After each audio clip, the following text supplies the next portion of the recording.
Thank you so much for coming here. This is a great opportunity to talk about Tantra, shamanism, and laws of manifestation. We believe humankind is limitless in manifesting its own desire. We believe that we have a higher self, a divine self that help us to manifest our desire. We all are looking to shape a greater form of life for ourselves, to be happy and avoid suffering. Seeking Tantra, understanding about the Shiva and Shakti, the mechanism of manifestation, the source of creation, help us to know how we can call upon our divine power, call upon our higher self to shape a greater form of life. What I would like to share with you is perspective, gives you a perspective to understand how to work with your own energy. We are like an embryo on the earth to develop ourselves and to become able to live like a god and goddess.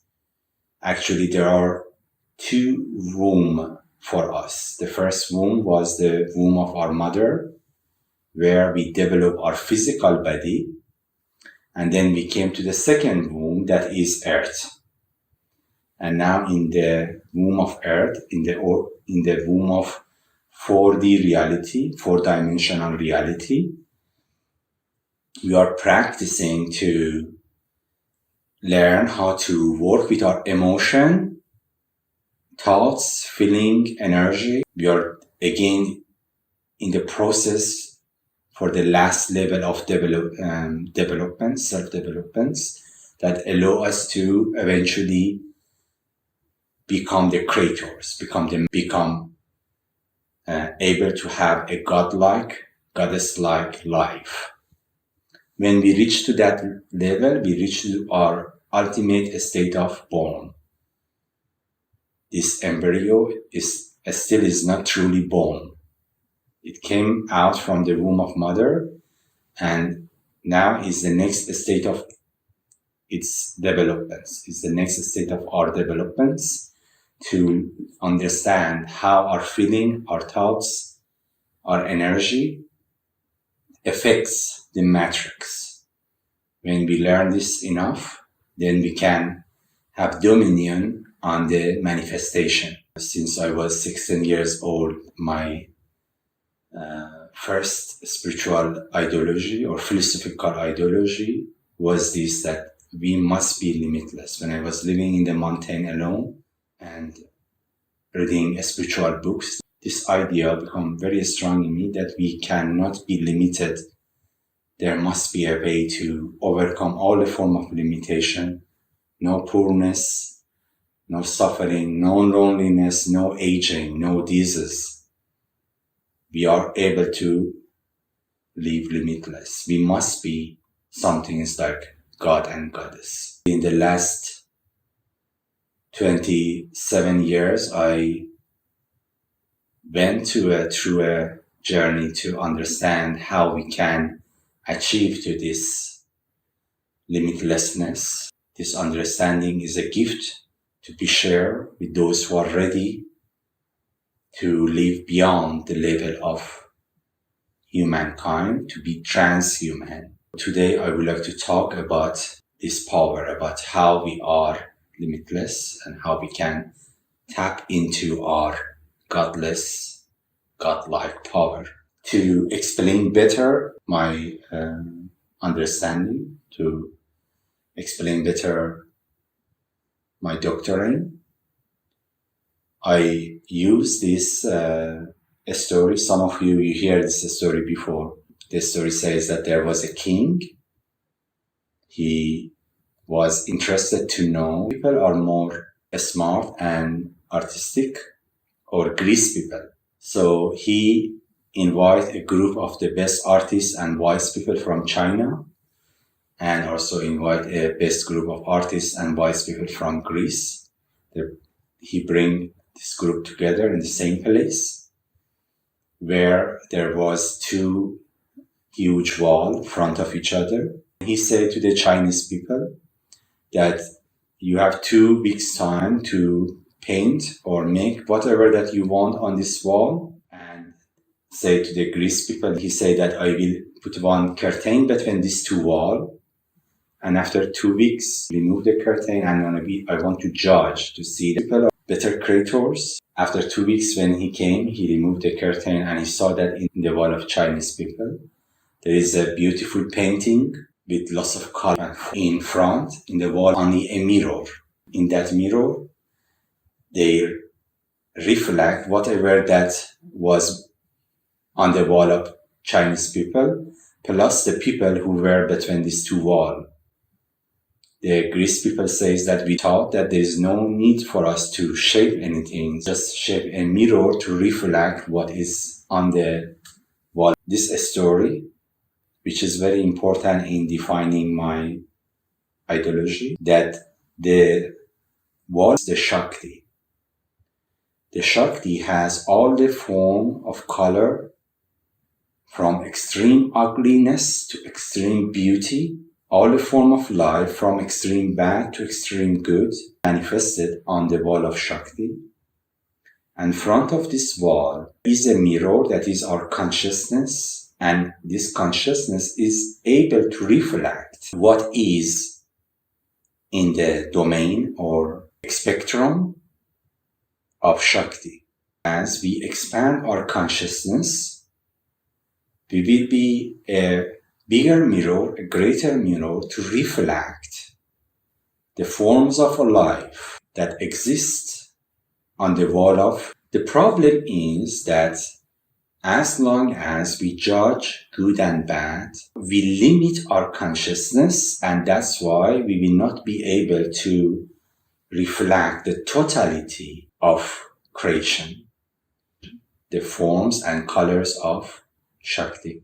When we are judging through our consciousness, we limit our consciousness and we close our views, and we could not fall in love with our own totality, that is Shakti. Another form of the Shakti is Kali. Kali is the life, is the spectrum of life. For some people, the Kali is love. For some people, Kali is strong power.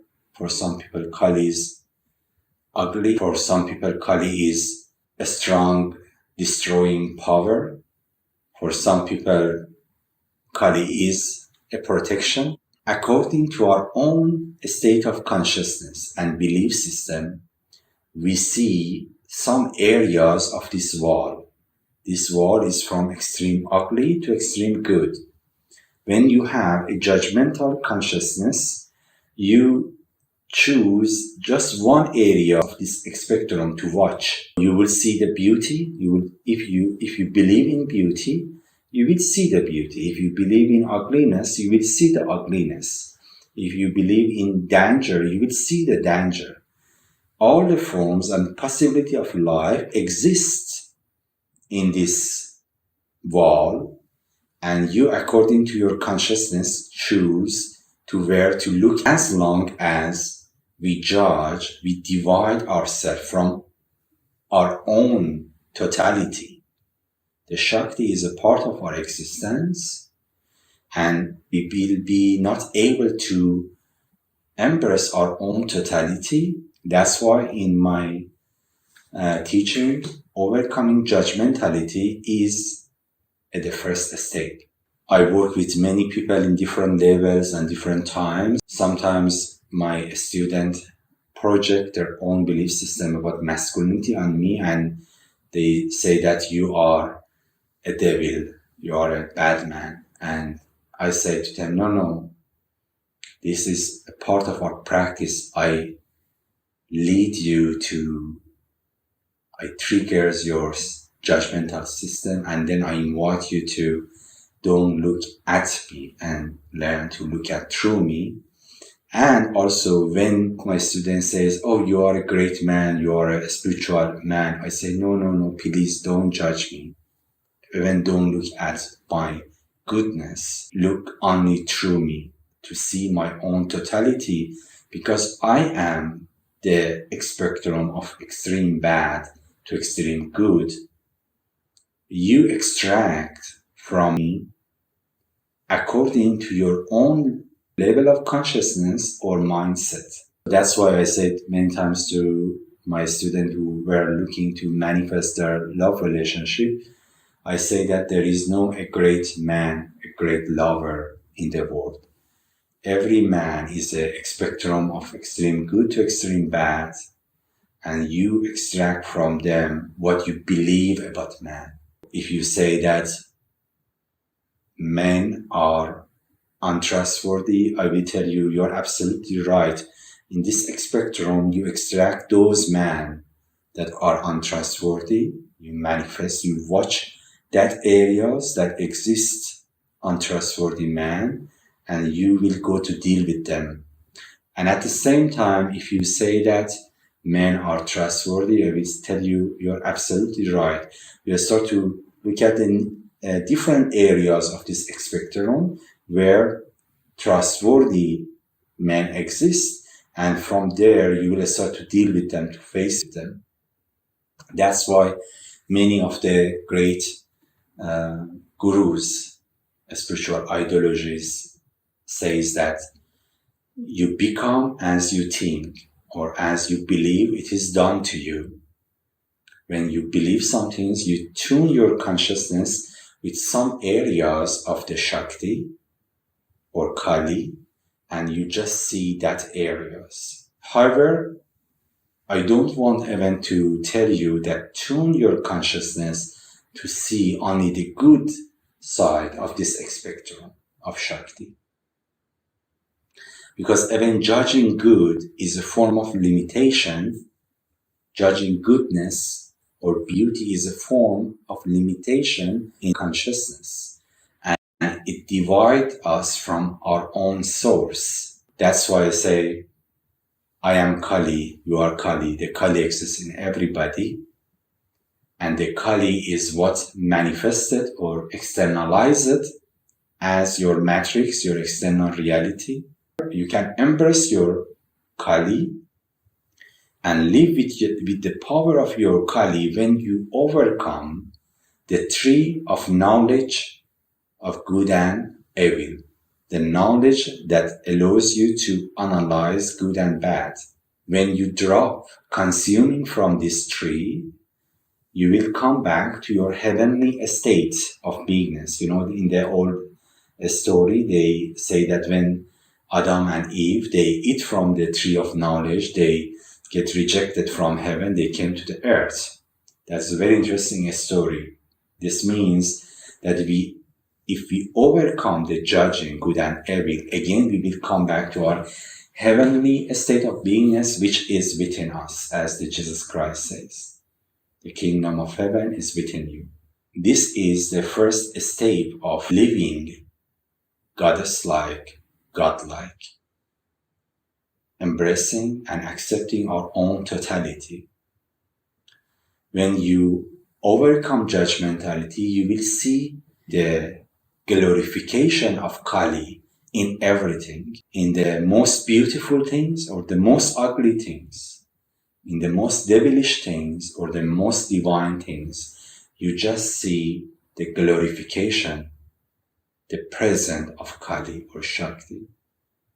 When you reach to this state to see the Kali, the Shakti in everywhere, you reach to the greatest state of acknowledgement.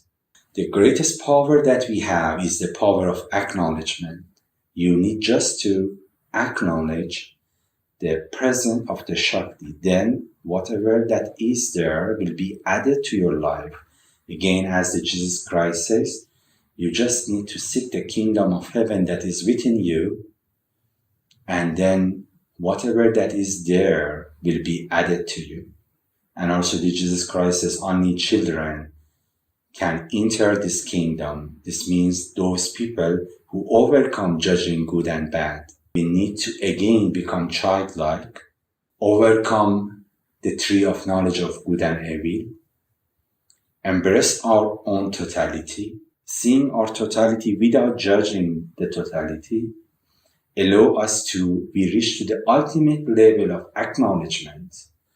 Our consciousness, the mirror of consciousness, will become limitless, become fully expanded, and that's why in such a this consciousness, all the wall of Shakti can be reflected.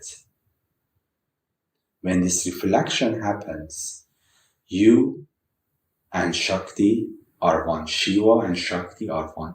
The consciousness, this mirror, represents Shiva, and the wall represents your feminine aspect. Recently, I was thinking about this matter of fact that the word I am, that I am. There are many spiritual, philosophical topics about the power of when the Moses see the God in the bush of fire. Moses asks the fire, who are you? What are you? And the God says, I am that I. Recently, I was this fact that when you say your I represent your Shiva, your consciousness, just the I that is to see, and the amness, the existence of Shakti.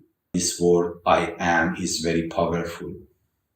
Your I, your consciousness, and your am together comes and shape whatever that this I am able to perceive, to live the 4D reality, 4D consciousness, and live in the 5D reality where where we access to ultimate acknowledgement, to reflect our own totality. For this state, we need to practice to reach to a pure state of observation, be able to observe everything as it is, and understand that whatever that we see is just coming from the Shakti.